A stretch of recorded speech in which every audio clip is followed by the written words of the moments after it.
You've got a couple of fighters on as well. So tell us what's the situation. I have both James Moorcroft on and Jake James on the show.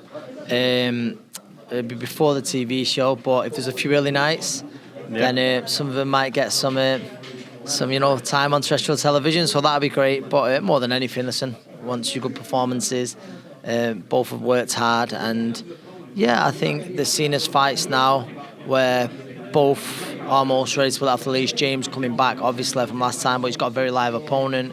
But no, I think I'm confident in the both of them, but obviously I want and expect two good performances. Do you expect a good performance from a man called Gennady Golovkin this weekend? Because, of course, it is the trilogy. He's in against Canelo. Yeah. I mean, just to set the scene on this one, obviously Canelo's coming back after the loss against Dmitry Bivol. Yeah. Gennady Golovkin, last time out against Murata, wasn't looking great, certainly early on as well. He's 14 out as well. And he has looked older the last few fights. There's no denying that. And let's be honest, it's as a boxing fan, is this a trilogy that anyone really wants to see at this point? Listen, we might get shocked, we might be pleasantly surprised, but okay. But no, what I think going off recently. But listen, you got to remember, Canelo's coming off a loss, but that might make him sort of even more dangerous. But I mean, listen, I believe that, like many, Golovkin did enough to win the first fight. I thought Canelo won the second fight, but I believe even that was both fights, wasn't it? For Golovkin not to walk away with a win is probably a bit harsh. I feel like this should be the rubber match now, but it's no doubt it's happening a good few years too late. Well, there's a few variables on this. Timing is everything, isn't it? Yeah. Now, does this smack to you of Canelo and his team thinking, now the years have piled on a little bit? Wait a little bit and longer. not just that, not just at the fact that now Triple G is 40, but the fact that the weight. Now, he's been fighting at 175, Canelo, so he's coming back down. They're going to fight super middle. Seen him in the Golovkin's a middleweight throughout the week, How does that all play out? Listen, that might work for Golovkin because he's been middleweight for an awful long time. As you see the record with the number of title defences, but Canelo's had to come back down. But I think there's also no denying Canelo wasn't a light heavyweight at the same time. But I just believe that it's very hard to accuse Canelo of swerving some when you look at his resume, you look at who he's been in with. But there's the argument of the two fights. The delay has certainly worked out better for Canelo rather than Gennady Golovkin. Right. Well, with everything that's going on, and again, we're gonna talk more over the next couple of weeks about weight. I think that's a fair point. That's definitely going to happen because we've seen this week. By the way, the Ben and the Eubank face-off. I thought it was very good. I thought it was fantastic. I've got to say, I thought Chris Eubank Jr. I thought it was hilarious. Was excellent. I thought that side of Eubank Jr.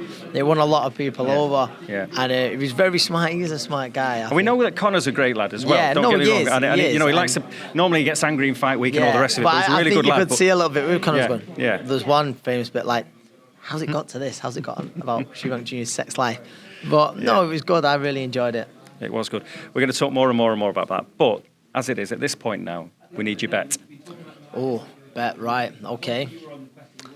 So I think in the big fight over in Vegas, I believe Canelo wins, but I believe points. I just think that there is a lot of people who think he could do it inside the distance, but I just believe that Golovkin, his pride will see him through. But I think we see a convincing win from Canelo. So we'll go Canelo points.